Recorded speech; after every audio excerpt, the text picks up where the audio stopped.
problemática de la seguridad social, el día de hoy vamos a hablar sobre la salud. La salud, que también es un problema muy complicado, que según yo he platicado con algunos médicos, y al igual que las pensiones, digamos, uno tiene que ahorrar desde joven para llegar a la vejez y tener la posibilidad de contar con unos ingresos para vivir. La salud también tiene uno que procurarla desde joven para no llegar en la vejez a las enfermedades crónico-degenerativas y a las enfermedades que, pues, ¿cómo se llaman? No se curan y que nada más le llegan a uno y llegaron ahora sí que para quedarse, como decía una estación de radio de hace muchos años, la música que llegó para quedarse. Hay enfermedades que llegan para quedarse y que no se curan y que nada más hay que controlar.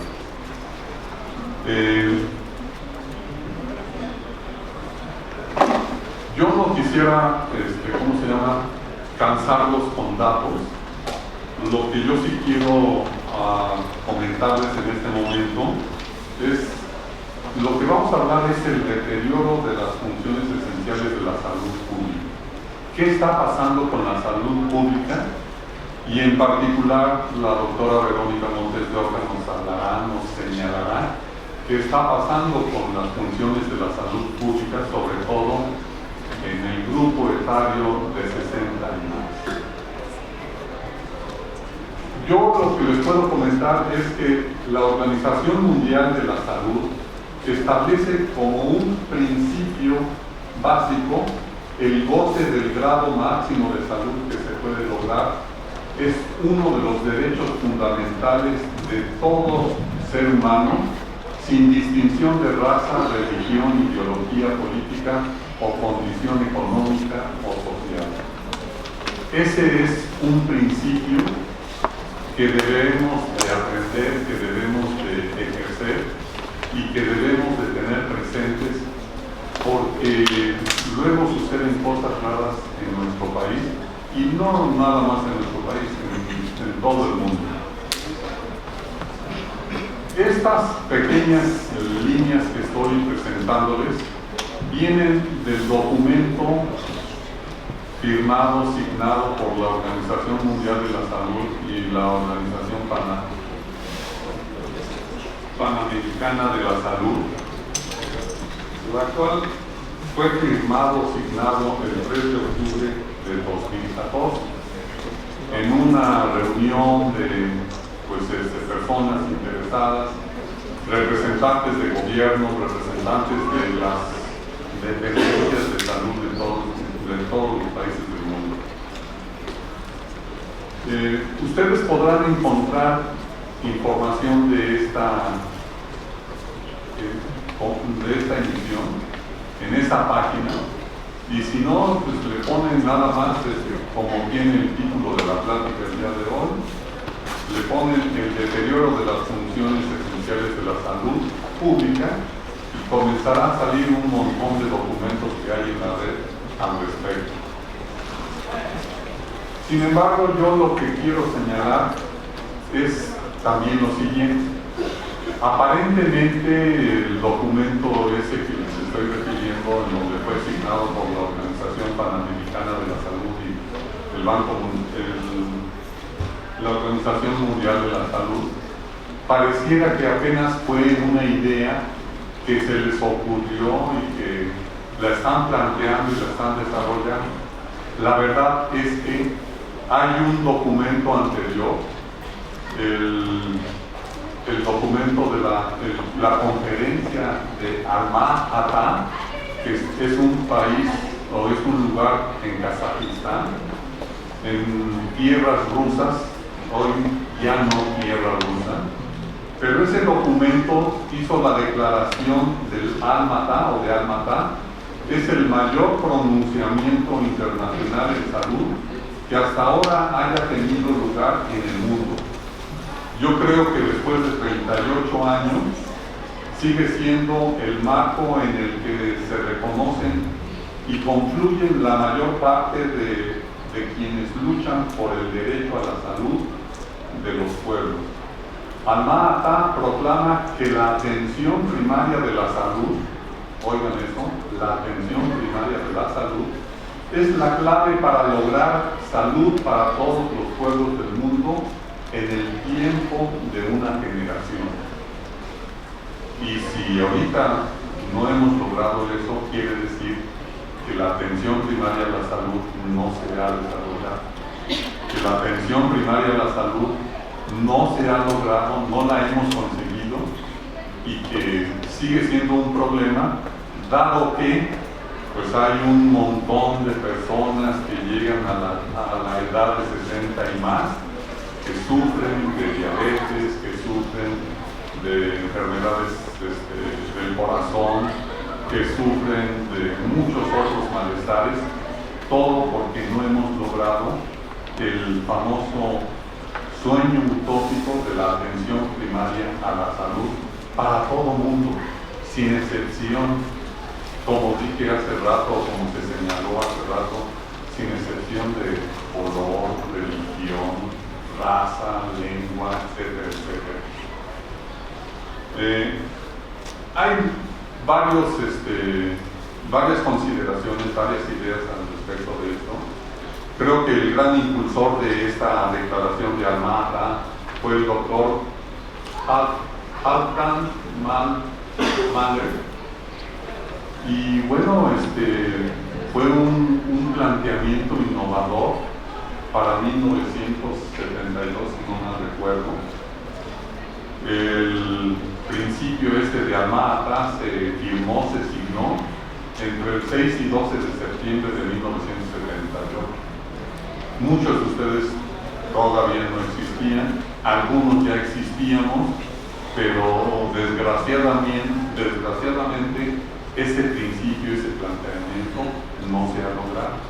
Como tampoco se han logrado los intereses, los planteamientos del milenio, como tampoco se han logrado muchas otras cosas que la humanidad se ha planteado conseguir y que por diversas razones los estados de diferentes partes del mundo o no han mostrado interés o no han mostrado capacidad o han dejado que fluya el agua y que tome su nivel donde quiera quedar.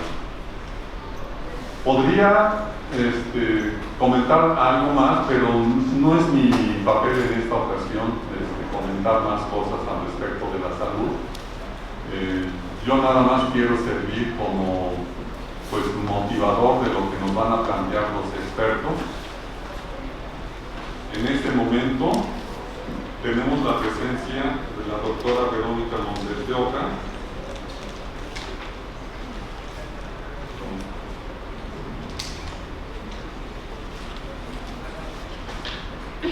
Perdón, ¿cómo se llama? Traje más papeles de los seguidos. Oh.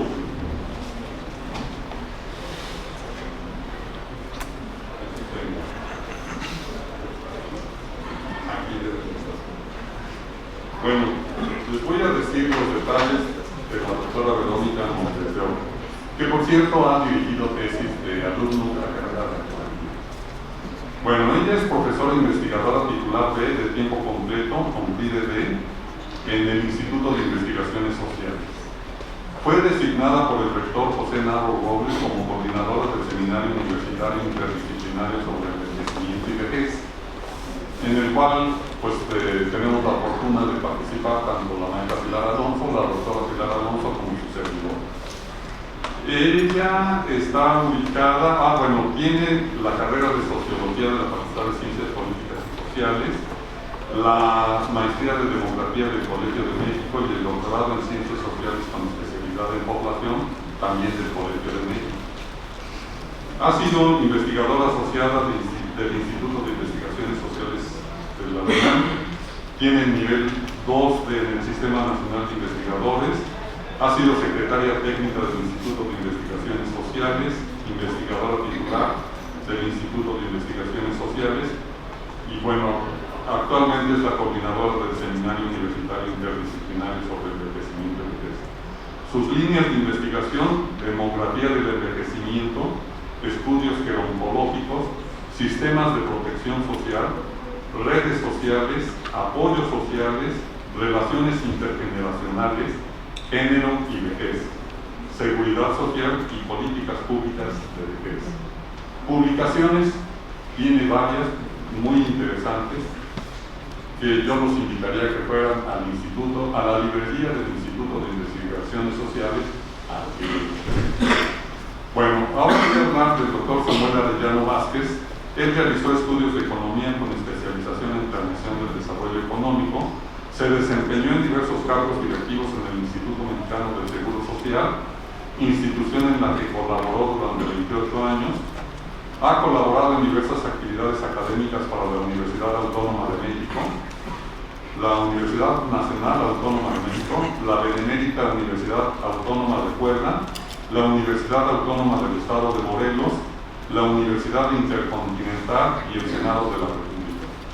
Ha participado en diversos diplomados, cursos, congresos y seminarios de seguridad social en países como Canadá, Estados Unidos, México, Guatemala, Honduras, El Salvador, Costa Rica, Panamá, Colombia, Ecuador, Bolivia, Paraguay, Argentina y Brasil. Actualmente ostenta el cargo de coordinador general académico en el Centro Interamericano de Estudios de Seguridad Social, el CIES, que yo creo que ustedes que apenas están formando a lo mejor no lo conocen, pero cuando ya terminen de estudiar la carrera de actuaría, es un lugar a donde vamos muy seguidos los actuarios para tomar cursos, etcétera, etcétera. El CIES, que es el órgano de docencia, capacitación e investigación de la Conferencia Interamericana de Seguridad Social.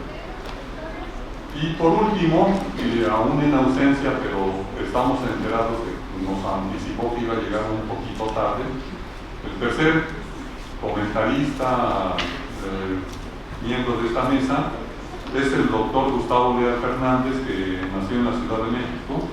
Es doctor en Economía por la Universidad Nacional Autónoma de México. Realizó estancias postdoctorales en la Universidad de Innsbruck, Austria, y en el gabinete del Ministro de Sanidad y Consumo, Madrid, España. Ha sido también profesor visitante de Duke University, Durham, North Carolina. Trabaja como especialista en la política pública de salud y seguridad social desde 1979. Cuenta con libros, artículos y revistas en revistas especializadas y tiene experiencia como conferencista, panelista, moderador y en el arbitraje de artículos del tema. También ha participado en el programa de Porfirio Muñoz Ledo que tiene en Canal 34 del Estado de México. Eso lo sé. Ha sido asesor tanto de ONG como de diferentes gobiernos. Es miembro de varios comités editoriales, columnista en la prensa nacional, comentarista en la radio y colaborador regular de portales electrónicos. En sus últimas publicaciones analiza las políticas de salud y seguridad social de los 12 años que cubrieron las administraciones panistas, así como las del nuevo gobierno encabezado por Enrique Peña Nieto. En 2014 publicó los libros La Seguridad Social Universal de Peña Nieto y de quién son los fondos de pensiones de los trabajadores mexicanos. En realidad él también es, pues, ¿cómo se llama? Profesor de la UAM Xochimilco, profesor investigador. Y bueno, espero que la lectura no haya sido ociosa por parte de su servidor cuando entré todo el currículo del doctor, que llegue. Y yo lo que voy a hacer a continuación es comenzar a darle la palabra a los expertos porque el tiempo es breve y las ideas y las cosas que hay que tratar y decir son muchas. En este momento, la mecánica va a ser que en una primera ronda va a haber un tiempo de 15 minutos por cada ponente. Después va a de alguna manera contrarreplicar o a señalar las consideraciones con las que no estén de acuerdo en un tiempo de 5 minutos y finalmente llegaremos a una intervención de unos 3 minutos. Por el momento, cedo la palabra a la doctora Verónica Montes de Oca y pues tienes 15 minutos para presentarnos ideas.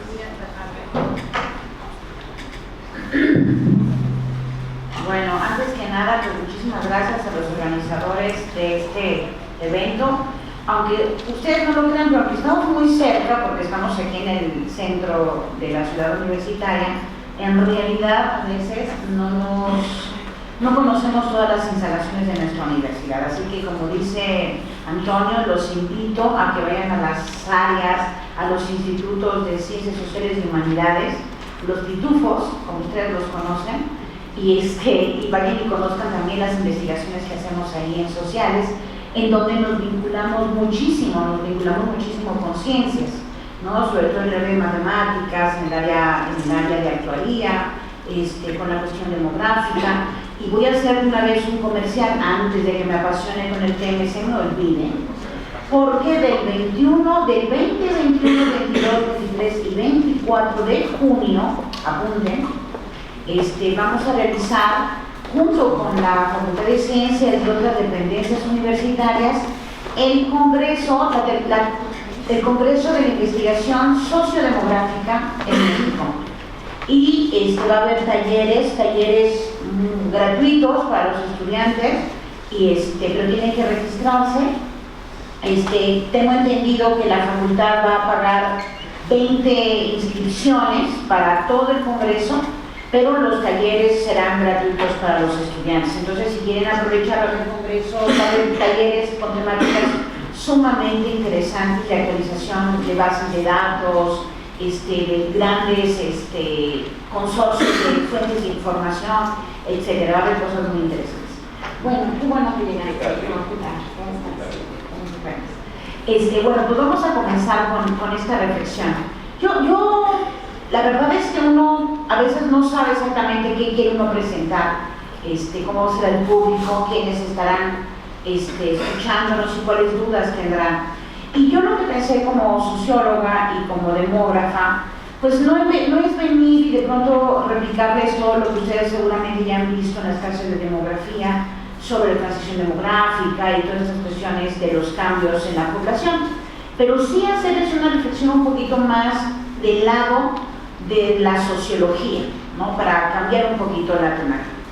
Y una cuestión que nos interesa mucho en el Seminario Universitario sobre Envejecimiento y que es básicamente la reflexión del rector, ¿no? Del rector anterior, era nuestra universidad es de jóvenes y nuestros jóvenes tienen el derecho a saber cómo van a envejecer.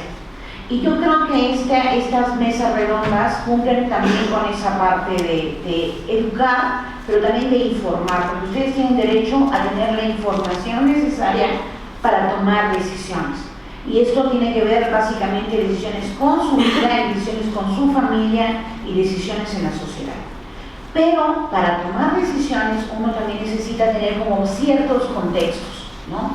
Como bien ustedes escucharon, bueno, de parte de Antonio, la cuestión de la salud, ¿no? Yo creo que es uno de los temas más sensibles en la vida nacional y yo me atrevería a decir realmente de la humanidad.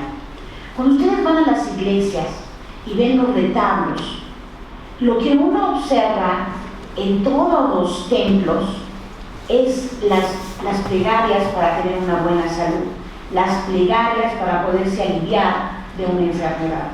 Y yo de verdad agradezco mucho que me inviten aquí, porque muchos de ustedes van a trabajar seguramente en algún tipo de seguro privado, en algún tipo de compañía aseguradora, y van a tener que administrar en alguna medida los recursos de esa administradora y a veces sin tomar en cuenta esas plegarias que hacía la población en los templos para poder aliviarse de alguna enfermedad, ¿no?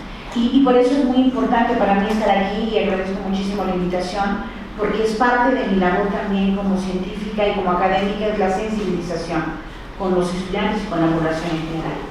Entonces, la salud, como bien dijo Antonio, no es solamente lo que tiene que ver con nuestro cuerpo o solamente lo que tiene que ver con la enfermedad.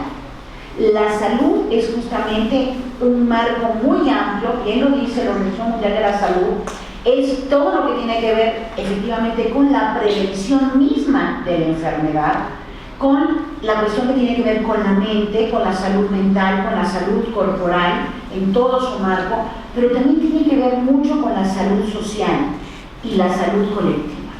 Entonces, a mí me gustó mucho que esta primera pregunta, ¿no?, el deterioro de nuestros sistemas de salud pública, esto es muy importante, porque muchas veces se habla de la salud y uno piensa inmediatamente en las instituciones privadas de salud. Y no, lo más interesante es ver justamente ese deterioro que están sufriendo las instituciones públicas de salud y las instituciones que velan y protegen la salud pública y la salud colectiva, la salud social de nuestras poblaciones. Fíjense que una de las partes más interesantes es que siempre todas las investigaciones y todos los que dicen que hablan de salud, en realidad hablan de morbilidad, hablan de las enfermedades y no propiamente de la salud. Y esto ha sido también un debate muy interesante, pero no es tan inocente como ustedes piensan. Es un debate muy interesante porque se centran básicamente en la epidemiología, en la morbilidad, porque es mucho más barato atender el costo de la enfermedad que atender toda la prevención de la enfermedad. Es mucho más barato y en teoría, y puede ser muy cuestionado eso, también la atención propiamente a ciertos padecimientos, como sabemos, se habla muchísimo de la diabetes, de la hipertensión, ahorita hay un boom en contra de la gordura y por lo tanto yo, como estoy gordita, me mando esta cuestión porque nos persiguen todos para que bajemos de peso, ¿no? Entonces hay una política que básicamente no está atendiendo la salud pública, sino está tratando de aminorar los costos que tienen las enfermedades. Entonces, esto no es inocente y yo me gustaría mucho dejarlo aquí para motivar la discusión, porque no es inocente hablar únicamente de las enfermedades en vez de hablar de la salud. Y más cuando hablamos de la salud colectiva y la salud social, que implica también la interacción de las personas y que implica hablar también de la desigualdad en la que vive nuestro país. Sobre todo pensando en todas estas comunidades que están siendo arrasadas de pronto por taladores de árboles, que les están quitando el agua, que la tierra se las están expropiando también. Entonces estamos hablando de condiciones que propician la desigualdad social y que están atentando contra la salud social y colectiva de las poblaciones. Entonces, no es, o sea, esto para mí es muy importante, planteo desde el principio un poquito, siguiendo la línea que plantea José Antonio, de ver la salud como un espectro muchísimo más amplio y no únicamente referido a la enfermedad. Cuando se habla de envejecimiento, y la gente automáticamente piensa en la vejez, en las personas mayores, pero no, el envejecimiento es algo que nos sucede a todas las personas y que está ligado al desarrollo humano. Las investigaciones más recientes sobre salud y sobre envejecimiento hablan de una cuestión que es muy importante, y aquí lo relaciono con lo que estaba yo diciendo previamente.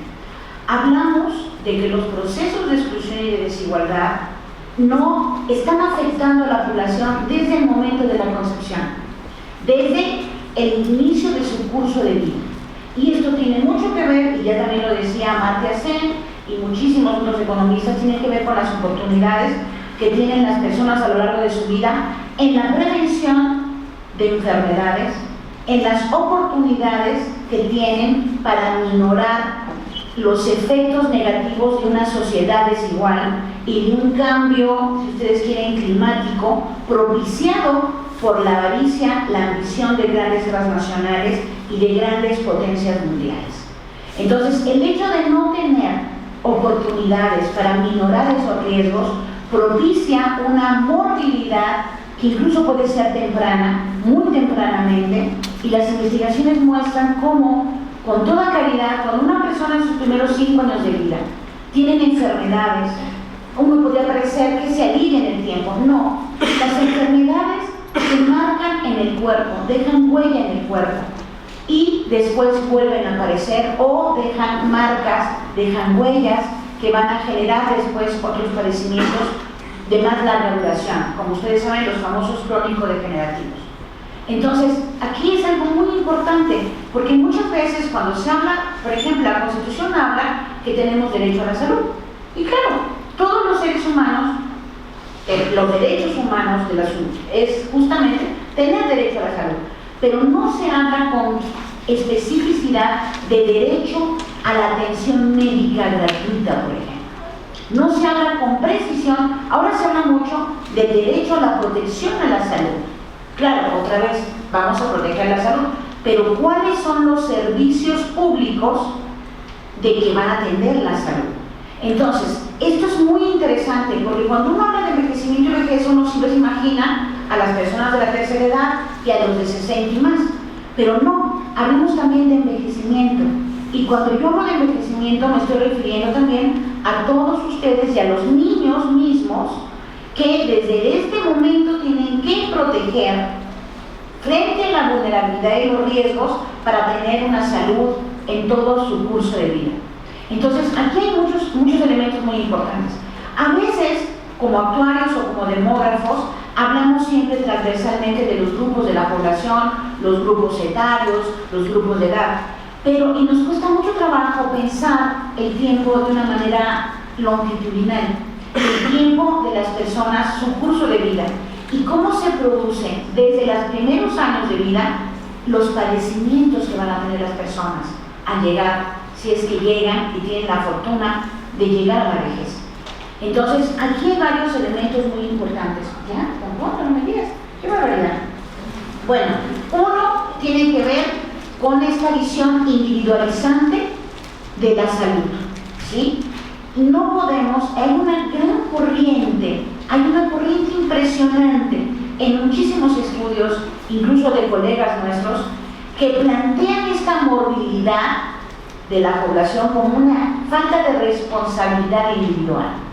Y ustedes tienen que ser muy agudos y muy inteligentes para darse cuenta que es una cuestión social. La salud de nuestras poblaciones, así como las enfermedades de nuestras poblaciones, son construcciones histórico-sociales. ¿Por qué Haití tiene la esperanza de vida más baja del continente? Siempre puedo pensar en ello. Haití es uno de los países más jóvenes del continente y es aquellos de los que tienen la esperanza de vida más baja. Resulta que Haití fue el primer país de América Latina en luchar por su independencia. Pero los franceses, estos franceses que lucharon en la Revolución Francesa, la fraternité, la humanité, la solidarité, resulta que le cobraron a Haití durante muchos años su independencia. Entonces, parte de esa pobreza, de esa desestabilización gubernamental que tienen, de esa desigualdad tan terrible que vive Haití hoy en día, fue porque fue de los primeros, de los pioneros en luchar por su libertad. Y sin embargo, es la esperanza de vida más baja y tienen enfermedades impresionantes en Haití, que muchos de nuestros países ya han superado desde la década de los 50.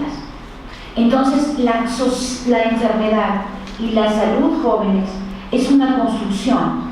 Y ustedes se van a encontrar con muchas tendencias que apuntan, como lo hacía Susanita. ¿Ustedes han leído a Mafalda? Sí han leído a Mafalda, ¿verdad? O somos de la generación por acá de Mafalda y allá no de Mafalda. Bueno, pues Mafalda tiene un personaje muy simpático que se llama Susanita. Y de pronto Susanita tiene una visión, y también hay un personaje lindísimo que se llama Libertad, que es pequeñita, ¿no? Pero Susanita siempre está pensando que todo es culpa, le pasa a la gente las cosas porque es su culpa, porque son tontos, porque no han cuidado, Entonces vamos a tener, ustedes se van a dar cuenta de una perspectiva de la salud que atiende y vulnera, ¿sí?, el derecho mismo en el momento en que responsabilizan únicamente al individuo de su estado de salud. Y eso sabemos, y ese es el mensaje que yo quiero dejarles ahorita aquí, de que la salud es una construcción, de que tiene que ver con las oportunidades, que tiene que ver con los empleos, que tiene que ver con el acceso a los servicios y a la información. Entonces, en el momento en que el rector dice que ustedes tienen derecho a la información para tomar decisiones, es lo mismo que sucede con el resto de la población. México, su población, tiene derecho a tener la información para tomar buenas decisiones, pero eso no quita la responsabilidad del Estado y del gobierno sobre la salud, sobre las instituciones que atienden médicamente a la población. Entonces, es muy importante ver que no es una cuestión solamente individual, sino es una cuestión social. Por eso el concepto tan hermoso que tiene que ver con la salud pública. Lo que te pasa a ti puede ser igual a lo que le pasa a ella, y eso ya es salud pública. No estamos solos frente a la prevención de nuestra salud y frente a la prevención de nuestras enfermedades. Protección de la salud y prevención de enfermedades. Y aquí dejaría yo para motivar a la discusión más adelante. Muchas gracias.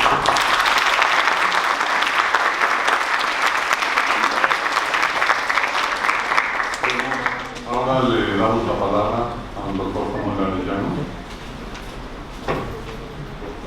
Gracias. Buenas tardes a todas y todos. Saludo,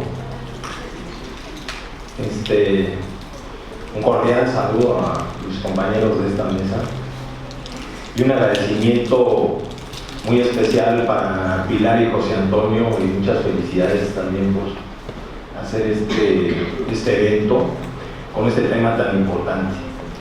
Bien, son 15 minutos y me voy a tratar de ir lo más rápido posible porque este tema lleva a hablar de muchos aspectos. Gracias, para moverme.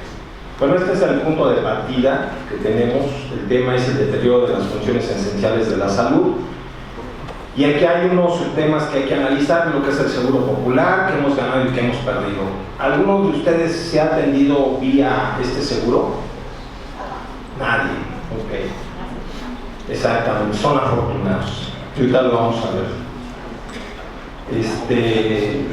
Y bueno, aquí tenemos otro segundo planteamiento, que son los retos que enfrentamos en México bajo ciertas enfermedades que están aquí referidas, y también cómo se visualiza actualmente el sistema de salud. Bien. Aquí en esta lámina lo que podemos ver, y tendríamos que empezar por definir qué es el Seguro Popular, que se creó en el 2004. Aquí dice que es un sistema de protección social en salud. Y aquí nos deberíamos de detener para analizar qué es esto de protección social, de dónde viene inclusive, porque casi estoy seguro que muchos de ustedes desconocen este término, que es importante analizarlo y en qué momento se dio y por qué se dio. Inclusive esto, si vemos el logo, el primer logo que está, ahí dice Seguro Popular y abajo dice precisamente la palabra protección social. El Seguro Popular no es más que una aseguradora pública. Muchos se confunden cuando decimos que el Seguro Social Mexicano y el ISSSTE, al final de cuentas, son seguros públicos, llámense como se llamen. Y esos seguros públicos no dejan de ser aseguradoras, así de simple, aseguradoras públicas, porque lo que hacen es vender seguros, así de simple. Bien. Esta aseguradora pública, lo que hay que tomar en cuenta es que ellos no tienen médicos, no tienen hospitales y no tienen infraestructura. Lo que sí venden es una póliza para sus afiliados, ¿ok? Mediante un catálogo de enfermedades, que ahí es donde empezamos a tener problemas con esto de los catálogos de enfermedades, que pueden ser muy limitados, ¿ok? No es una cobertura amplia, es una cobertura limitada, ¿ok? ¿Qué pasó? Siempre los gobiernos de este país sienten mucha presión de los organismos internacionales de que tienen que cumplir con este objetivo que se planteó, como decía José Antonio, desde Alma Ata, que de hecho es lo que viene soportando la Organización Mundial de la Salud. El día que en el mundo hubiera cobertura universal, ya no tendría razón de ser la Organización Mundial de la Salud. De hecho, ha fracasado, quiero decirles, con este programa. Hubo una afiliación enorme. La palabra enorme para ustedes no dice nada, principalmente para la carrera de actuaría, ¿no? Pero estoy hablando como político. Y eso es lo malo, que no levantamos la mano para ponerle cifra a esa palabra enorme. Y la palabra es 57.3 millones de mexicanos. Y la meta es que se afilien 11 millones más. Pero el tema no es de afiliación. El tema es en realidad tenemos la capacidad para dar ese servicio, o no, sería una de las preguntas que nos tendríamos que hacer. Bien, de hecho, el Seguro Popular, que ya vimos que es una simple y llana aseguradora pública, lo que hace es que va a dar el servicio mediante hospitales que pueden ser públicos o privados. Principalmente se empezó a recargar sobre los hospitales de la Secretaría de Salud. Estos hospitales obviamente fueron insuficientes para dar esa atención, se vio obligado a construir nuevos hospitales. Estos nuevos hospitales y clínicas, tampoco se pensó en que la plantilla es muy cara y se contrató a médicos por 6 meses con contratos renovables.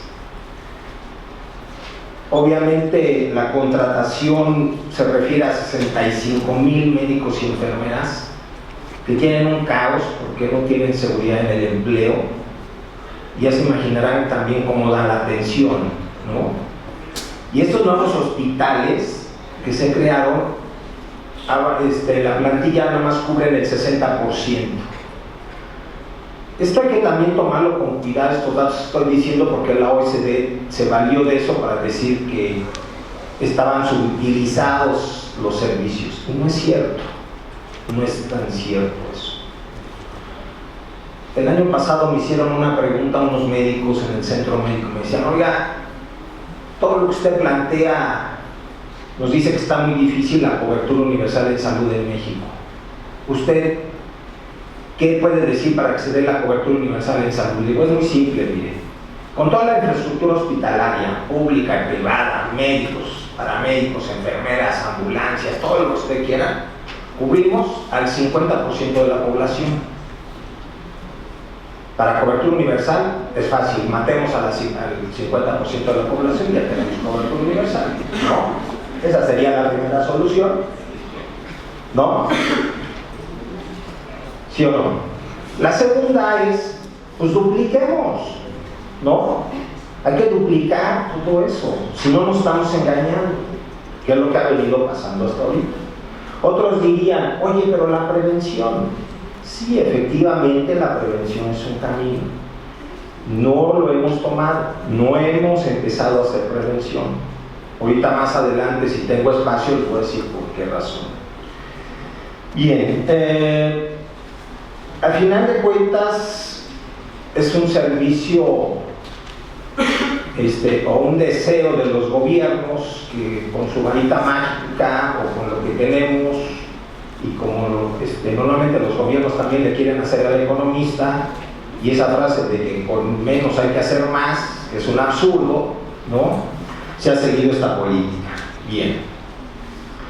Pero pasemos a algo que ya mencionó aquí mi amiga Verónica, que estamos hablando de un derecho, que es la salud, ¿no? En estos documentos que ustedes ven aquí son los instrumentos jurídicos en donde la Organización Internacional del Trabajo plantea que es el origen y el fundamento de la protección social, lo cual no es tan cierto. ¿De dónde viene esta palabra de protección social? Fíjense que es algo muy curioso. La OIT nos ha llevado por el camino que ellos quieren y ha sido un engaño propiamente. Ellos empezaron con el primer instrumento que ustedes ven ahí, los dos primeros, estableciendo la misión de la Organización Internacional del Trabajo, que era, y dice así, no hay paz duradera sin justicia social. Y entonces ahí va la primera misión para la OIT, establecer una justicia social, la cual hasta la fecha no existe, ¿sí? No hay paz duradera sin justicia social, y no hay justicia social sin seguridad social. Entonces la misión era crear una seguridad social, ¿sí? Pero ahí empezaron la confusión. porque sacaron el convenio 102 en donde manejaron la norma mínima de seguridad social, y en realidad debería ser la norma mínima para los seguros sociales, no para la seguridad social. Y se dieron cuenta que no habían incluido la pobreza, la explotación laboral infantil y juvenil, y no incluyeron muchas cosas. En lugar de decir esta organización, nos hemos equivocado, no, inventaron la palabra protección social, en donde ahora sí, ¿no? Ahora sí van a estar, no todos, curiosamente, sino todas aquellas poblaciones que no estaban incluidas, ¿sí?, en el convenio 102. Estos documentos también nos dan a ver varias cosas. ¿Por qué los niños aparecen hasta el final? Es algo que siempre me ha llamado la atención. ¿No se supone que deben ser los primeros? ¿No se supone que si hablamos de la Declaración Universal de los Derechos Humanos ya estamos todos? Como que hay algo que no checa en estos instrumentos internacionales, de estos organismos internacionales. Dicen que Naciones Unidas es el monstruo de 1000 cabezas, ¿no? Y entre ellos a veces hay unas contradicciones terribles que las pagamos, créanmelo todos. También aquí en estos instrumentos hay una distinción, y que José Antonio empezó con la palabra salud. Salud es el estado completo de bienestar. Aquí tendríamos que detenernos qué es el bienestar físico, mental y social. Si yo le agrego social, eso quiere decir que hablar de salud tiene que velar hasta por mi vivienda. Entonces la Secretaría de Salud ofrece salud o atención médica, ¿no? Pasa como los cursos, ¿no? Se hacen cursos de salud y no es cierto, terminamos hablando de enfermedad, ¿no? O sea, a veces no nos detenemos a ver estas situaciones discordantes que nos crean rumbos extraños y diferentes hacia donde deberíamos de ir. Pero además estos instrumentos, ninguno de ellos hace distinción en la atención médica para unos y otros. Ahí dice que cualquier ser humano, por el simple hecho de serlo, tenemos derecho a la seguridad social, a la salud y a la atención médica, que son cosas totalmente distintas, ¿ok? Bien. Los organismos internacionales y principalmente Naciones Unidas vienen haciendo presión, por un lado para que se cumplan estos derechos y por el otro lado para la cobertura universal en salud. Y aquí llama la atención los objetivos del milenio, que primero se plantearon 8 y daban 15 años para que todos los países lo cumplieran, ¿sí? Y aquí aparece este dibujo en la parte superior donde dice estos objetivos eran 8, ¿no? El resultado del año pasado es fracasamos, no cumplimos ninguno, ningún país. Entonces la ONU dijo, como no cumplimos, ahora el reto lo vamos a poner mayor. Ahora vamos a incluir más y ahora son 17, de 8 a 17. Y ahora tenemos hasta el 2030 para ver si los cumplimos. Esto nos debe de llamar la atención. Y por el otro lado tenemos a la Organización Mundial de la Salud, con esto de la conceptualización y también con ese cubo que ustedes ven ahí, que es lo que ellos plantean como estrategia para lograr la cobertura universal en salud, ¿sí? La verdad es que a nadie me ha convencido, ha sido muy criticable. Hay países que ya hasta buscan que se cambie este organismo, porque en realidad no ha dado resultado, pero son las presiones que están ejerciéndose en cada uno de los gobiernos. Y para colmo, tenemos este programa también de la Organización Internacional del Trabajo, los mentados pisos nacionales de protección social. Y vean lo que dicen. Bueno, en realidad nació como piso, y el origen de esto nace por la crisis del 88, 89, donde Naciones Unidas plantea dos iniciativas. La primera era mantener protegido a los trabajadores y dijeron ellos, vamos a continuar con el programa Trabajo Decente. Y el segundo, vamos a buscar la protección social, ¿sí? Un piso de protección social. ¿Y a qué se referían con protección social? A las poblaciones vulnerables, atender a poblaciones vulnerables, ¿sí? Que tendríamos que entrar a ver quiénes son esas poblaciones vulnerables. ¿Okay? Y para esos, ¿no?, que no tienen acceso a nada, no tienen acceso a educación, a una vivienda y mucho menos a una atención médica, les vamos a crear este piso de protección bajo una recomendación, y en esto establecen que uno de los pisos es cuidados esenciales en salud. La pregunta haría, ¿qué es esencial? ¿Un curita? ¿Una aspirina? ¿O dos? No lo sé, ¿no? Y el otro, que también está muy criticable, es la seguridad del ingreso básico. ¿Cuál es el ingreso básico? ¿No? ¿Sí?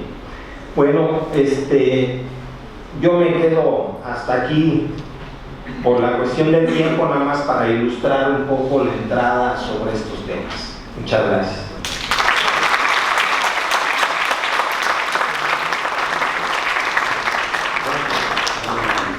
Bueno, ahora doy la palabra al doctor Gustavo Leal Fernández, que sí llegó.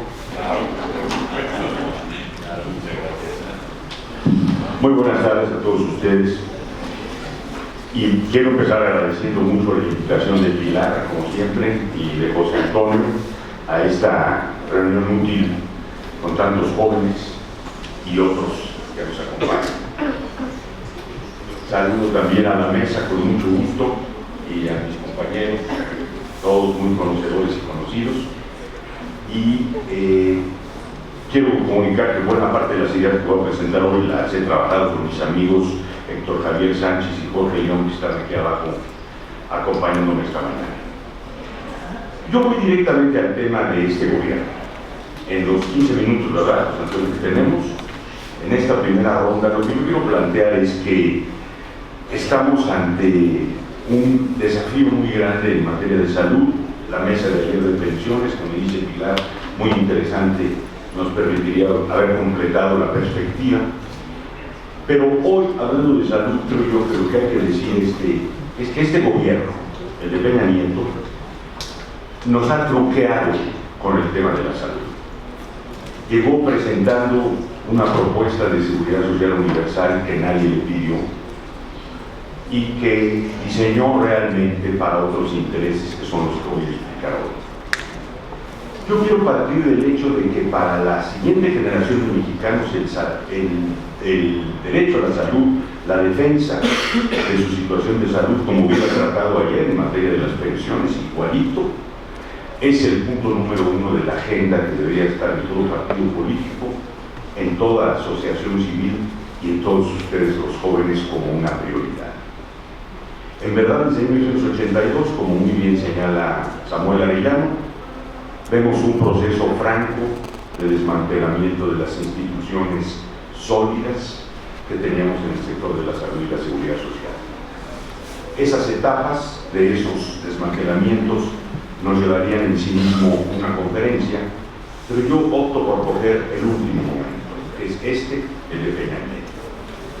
El reto para los jóvenes es el siguiente: se está intentando desactivar el viejo esquema de protección integral por un esquema básico ahora, que muy bien Samuel, y qué bueno que dejaron ahí presentada la lámina, penosamente la Organización Internacional del Trabajo, que tanto respetamos, presentó como pisos nacionales de protección social, que yo he bautizado realmente de sótanos nacionales de protección social. El tema principal, y aquí la entrada también de Samuel es muy buena porque toca el problema del seguro popular, es que la intención de los últimos gobiernos, particularmente de los dos panistas, Fox y Calderón, y los 3 años y medio de Peña Nieto, es sustituir el esquema amplio de protección integral que tenemos en materia de salud con la entrada de estos pisos básicos, o lo que en el seguro popular se conoce como la paquetería esencial. lo que presentó Samuel, el Cauces, 285 intervenciones, el Fondo de Protección contra Gastos Catastróficos, 59 padecimientos, y el Seguro Médico Siglo XXI, 131 intervenciones. Sencillamente lo que está de por medio es la desresponsabilización del Estado en materia de lo que es un derecho constitucional amplio. Y para eso se han inventado muchos trucos, y yo voy a denunciar hoy uno aquí. Ese truco lo debemos justamente a lo que Peña Nieto en campaña presentó como sistema de seguridad social universal, que insisto, nadie le pidió. Peña Nieto en campaña oyó dos cosas: mejore usted los servicios y amplíe el catálogo de intervenciones en materia médica, porque la gente hoy día se nos muere de padecimientos crónicos y no se nos muere de los padecimientos que cubren el Seguro Popular en su catálogo esencial. Eso fue lo que oyó, pero en realidad no lo oyó. En realidad lo que él introdujo fue una propuesta checoslovaca, le digo yo porque es chueca, que le diseñó Santiago Levy, el que sea probablemente el peor director en la historia del IMSS, aunque los que siguieron después, Juan Molinaro Casitas y Daniel Caram, no le quedan muy atrás en términos de los pésimos resultados de sus conducciones institucionales. La propuesta de ley consistía básicamente en lo siguiente: vamos a subir impuestos, pero vamos a subir impuestos presentándolos como que estamos ampliando 3 nuevos derechos sociales, que les vamos a llamar de tercera generación. ¿Cuáles eran los 3 derechos que iba a presentar? 1, una pensión universal; 2, un seguro de desempleo también universal; 3, y un seguro de salud universal. Todo este complejísimo argumento de ley terminaba realmente con una propuesta salvaje. La propuesta era incrementar el tipo de IVA que hoy día tenemos en 16%, no sabemos a cuánto, y desaparecer la tasa cero en alimentos y medicamentos. Es decir, lo que él le propuso a Peña es, dado que tú tienes un cuadro de reformas muy amplio, todo esto sucedió antes de la reforma, por cierto, vamos a buscar una fuente de financiamiento seguro, que es sobre todo desaparecer la tasa cero en alimentos y medicamentos, donde nos va a entrar una cantidad de recursos brutales y vamos a gastar muy poquito en 3 derechos a la baja, compactados, justamente como esta penosa recomendación de la OIT 202 sobre los pisos básicos.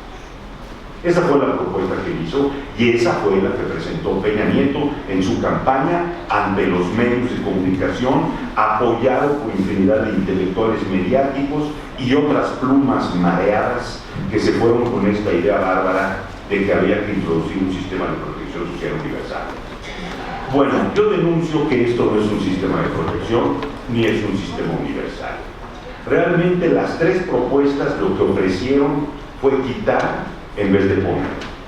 Y lo que más quitaron, y eso fue lo que a mí más me alarmó desde el principio y lo denuncié sistemáticamente hasta que se cumplió el pronóstico que yo había hecho, es que esta propuesta de universalidad no es universal.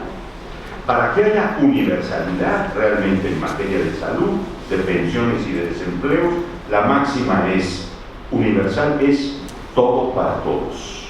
Y eso no se cumple en ninguna de las 3 posibilidades que presentó Peña. Si ustedes ven, por ejemplo, el esquema de la televisora BBC británica, estarían ante un caso de perfecta universalidad. El ciudadano tiene acceso entero a la visión de lo que pasa en la BBC y paga según lo que ve. En el caso de la propuesta de universalidad de Peña Nieto, lo que se quería era elevar impuestos, como decía yo, de manera salvaje y reducir las prestaciones. El caso del seguro de desempleo y de la pensión universal no los puedo tratar hoy por tiempo, pero sí quisiera enfatizar qué pasó con el seguro de salud. El seguro de salud fue publicitado básicamente por la secretaria de salud de entonces, Mercedes Juan, que afortunadamente ya no está en el despacho. Después de que Peña Nieto ganó la elección, puso al frente de la Secretaría de Salud a esta funcionaria, y esta funcionaria dedicó 3 años de su gestión a tratar de introducir este seguro de salud universal, que no era más que intentar introducir en el INSS y en el ISSSTE el paquete reducido del Seguro Popular. Afortunadamente, la iniciativa no avanzó. Hay muchas explicaciones de por qué no avanzó. La mía es que no avanzó porque eso es justamente lo que no necesita una reforma de salud en México. Una reforma de salud en México debe, como dije antes, mejorar los servicios de inmediato con los recursos que tenemos, y dos, debe ampliar el catálogo de intervenciones a lo que hoy día mata y enferma a un mexicano, y no a lo que designa el paquete esencial tecnocráticamente racionado del Seguro Popular. Pero lo grave de la propuesta de la secretaria Mercedes Juan, que la hacía junto con la fundación para la cual ella milita y trabaja, que es la Fundación Mexicana para la Salud, es que quería presentarnos esto en un lenguaje que es inadmisible.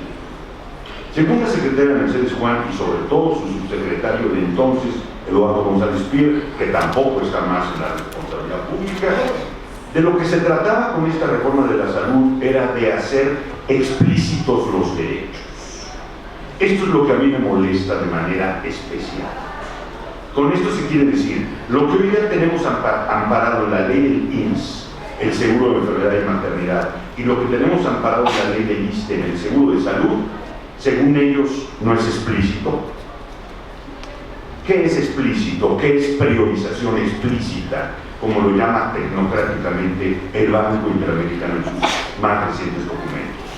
Pues eso quiere decir venderle a los mexicanos que el gobierno solo se compromete con lo que puede, y con lo que puede son con esas 285 intervenciones del CAUSES, del Catálogo Universal de Servicios Esenciales del Seguro Popular, los 59 padecimientos o enfermedades del Fondo de Protección contra Gastos Catastróficos y las 131 intervenciones del Seguro Médico Siglo XXI. En una palabra y dicho en corto, el gobierno mexicano se lava las manos del derecho amplio de la salud, lo recorta a la baja, pero lo presenta como derecho explícito. Esto es lo que es inadmisible. E incluso la secretaria Mercedes Juan se valió del ministro de la Suprema Corte, José Ramón Cosío, quien llamó abiertamente a que ahora el gobierno de Peña Nieto explicitara estos paquetes, con el argumento, dijo el ministro, de que nosotros como juzgadores debemos saber qué vamos a juzgar. Esto era un llamado directo a recortar el derecho a la salud de los mexicanos a los paquetes básicos. O dicho de otra manera, a degradar el derecho a la salud a esos paquetes. O dicho de otra manera, a que lo que le pasara a cualquier mexicano no amparado por ese paquete en materia de salud, tendría que comprarlo en un seguro privado. En el fondo, esta era la propuesta de la secretaria Mercedes Juan, que no es la original que presentó Peña Nieto en campaña, pero que comparten algo las dos. Quieren pasar por universal un racionamiento de la atención, y quieren pasar por universal lo que realmente es un atentado al futuro de seguridad social de los jóvenes, que quedarían virtualmente desprotegidos, porque este cambio, Mercedes Juan lo quería hacer cambio constitucional. Ella habló abiertamente de modificar el artículo 4, y yo lo repito, para degradar el derecho a la salud, no para ajustarlo a lo que hoy día necesitamos que se atienda. Esto me parece a mí que es la idea principal que yo podría comunicar en esta intervención. Este proyecto venturosamente ha naufragado. No hay tiempo en esta administración ya para que introduzcan algo similar. Sin embargo, trataré a continuación lo que el doctor Narro sí introdujo ya como secretario de Salud apenas hace unas semanas, y que es otro riesgo muy grande para ejercer plenamente el derecho a la salud. Pero quiero terminar esta intervención señalando que tenemos que estar alertas, porque ya hay dentro de los propios precandidatos a la presidencia quien quisiera llevar adelante en 2018 esta barbaridad, y están también sus plumas pagadas, sus intérpretes a modo y sus intelectuales mediáticos. Lo ha mencionado ya José Antonio Umí, que es actual secretario de Desarrollo Social, lo ha mencionado el secretario de Economía Guajardo, y del lado del Partido Acción Nacional lo ha mencionado Margarita Zavala. Estos candidatos, si van a presentar como propuesta en materia de salud esto, les garantizamos que lo que van a traer como propuesta va a ser socialmente rechazado por atentar contra el derecho a la salud y por intentar seguir la ruta equívoca de Peña Nieto y de Mercedes Juárez.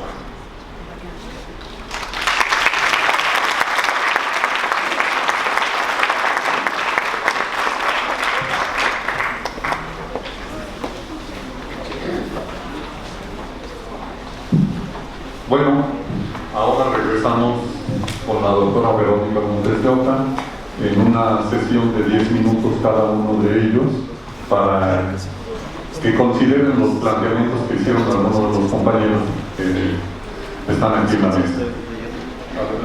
Bueno, otro aspecto que de pronto hay que retomar perfectamente en esta discusión sobre el derecho a la salud pública es la cuestión que tiene que ver con los distintos padecimientos que viven las poblaciones en México.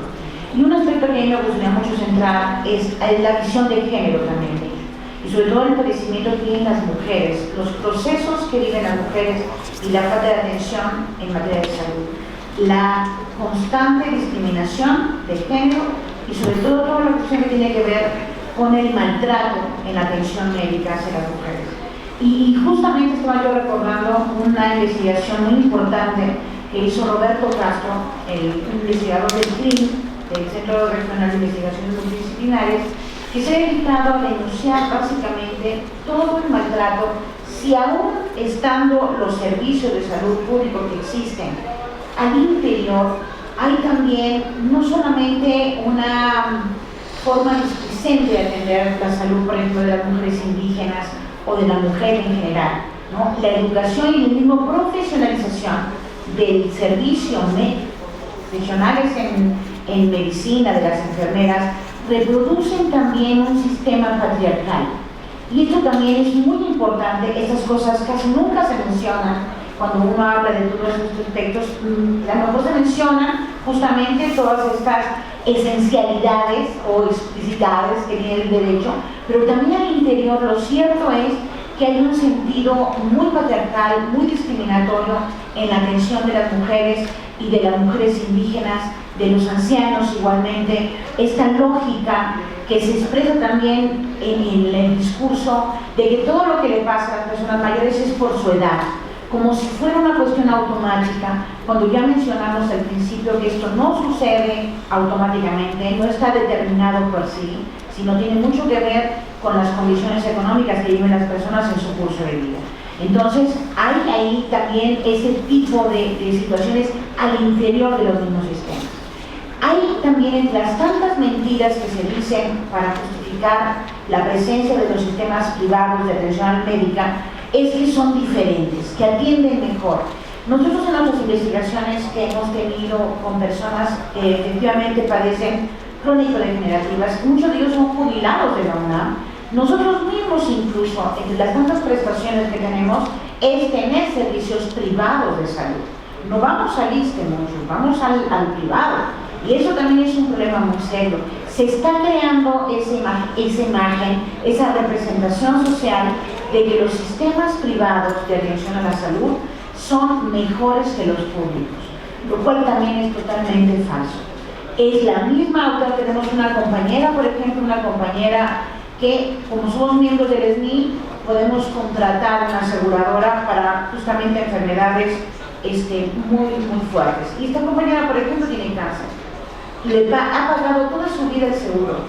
Tiene el SNI, es una excelente investigadora en el país, una persona que podríamos decir en una élite privilegiada en nuestro país, que está sufriendo cáncer ahorita.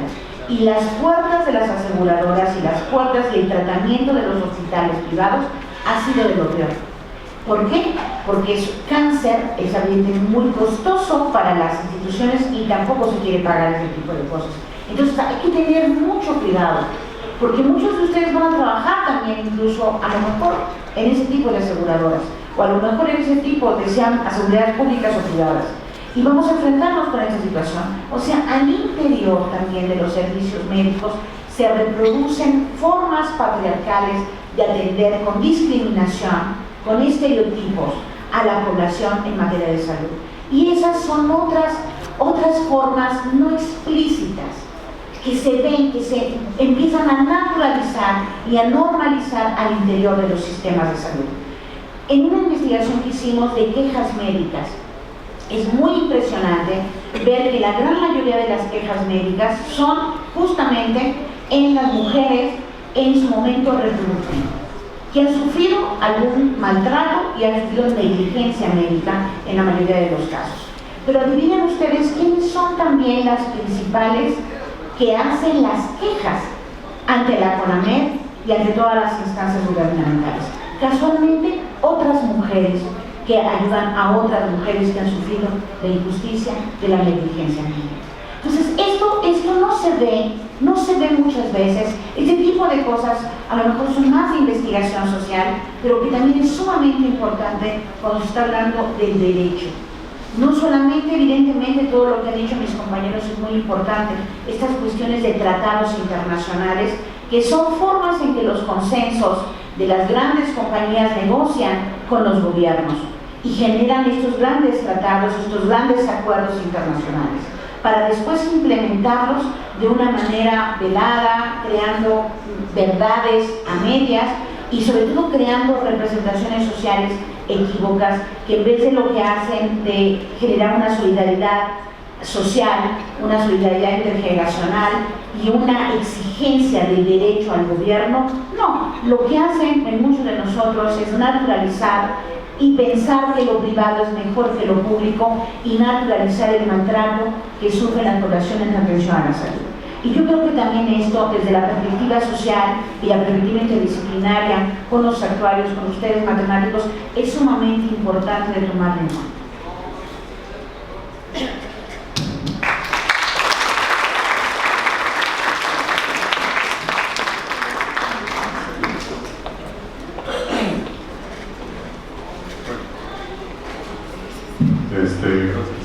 Bueno, ahora le damos la palabra a Samuel Arellano para que nos plantee sus ideas o consideraciones.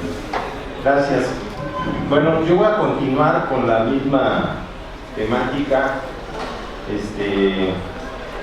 que pienso que es muy oportuna. Bueno, yo me quedé ahorita hasta aquí a estos organismos internacionales que son los que vienen presionando con estos programas que son muy contradictorios entre ellos. De hecho, hay una guerra ahí interna entre la OIT y la CEPAL y la Organización Mundial de la Salud y la Organización Panamericana de la Salud. ¿Por qué se los digo? Porque vengo de un organismo internacional y por eso también me atrevo a hablar de las contradicciones que tienen esos organismos internacionales. Pero bien, al final de cuentas, con todo esto, lo que se crea es un populismo, se crean muchos problemas, incluyendo esto de las transferencias condicionadas, que pueden ser muy cuestionables. Pero ¿de qué población nos estamos refiriendo dentro de la población de México para este derecho humano de una atención médica que debe ser igual para todos? Desafortunadamente nos estamos refiriendo, y con este término de protección social, se refiere a las poblaciones vulnerables en específico, que están aquí enlistadas para que ustedes las vean. Bueno, también este término de vulnerable, de hecho todos somos vulnerables por el simple hecho de ser seres humanos, pero cuando uno le pregunta a las personas, incluyendo a los médicos, yo lo he preguntado aquí en posgrado de medicina, refieren a los niños y a los adultos. No, un adulto, si tiene vivienda, acceso a medicamentos y atención médica, ya no es tan vulnerable para una persona de la tercera o cuarta edad que no tiene nada. ¿Ok? ¿Sí? Entonces, hasta eso hay que saber distinguir. Este grupo de población, que estamos refiriéndonos a los indígenas, a los desocupados, a los trabajadores informales, a los independientes, a los migrantes, a la explotación infantil y juvenil, a los ancianos enfermos y discapacitados, a las jefas de familia, a las trabajadoras domésticas, etcétera, etcétera. A ese grupo, que es un grupo socialmente con condiciones de desventaja, si ustedes lo ven, que se encuentran en condiciones de fragilidad. Esta situación les impide alcanzar los beneficios de la educación, la vivienda digna. Eso de digna también podríamos discutir, ¿no? La salud, la atención médica y lo que sería una seguridad social. Consideramos que se requiere para estas poblaciones se reconozca primero esa desigualdad, una atención especializada, y ahorita más adelante lo voy a decir por qué requiere especializada, favorecer los procesos de inclusión social y que se promueva la equidad. Bien. Por mencionar algo, esto de atención especializada, yo no sé si ustedes conocen esto de las enfermedades de la pobreza, ¿sí? Hay una lista de enfermedades que no están en el catálogo, curiosamente. Y por ejemplo, esta enfermedad del mal de Chagas, yo no sé si la conozcan, es una enfermedad que se da por la vinchuca o la chinche besucona. Es un animalito que en la noche, en viviendas que son de pisos de tierra, paredes de adobe, techos de paja, ¿no?, que es lo que tenemos en las zonas rurales, en la noche este animalito cae en la cara, mete su aguijón y se empieza a alimentar. Todo el día no desayunó, no almorzó, no cenó. Ya muy entrada la noche es cuando empieza a alimentarse, se alimenta de sangre caliente. Nosotros somos un manjar para estos animalitos. Como todo el día no probó nada, se pone regordeta y se obliga a defecar.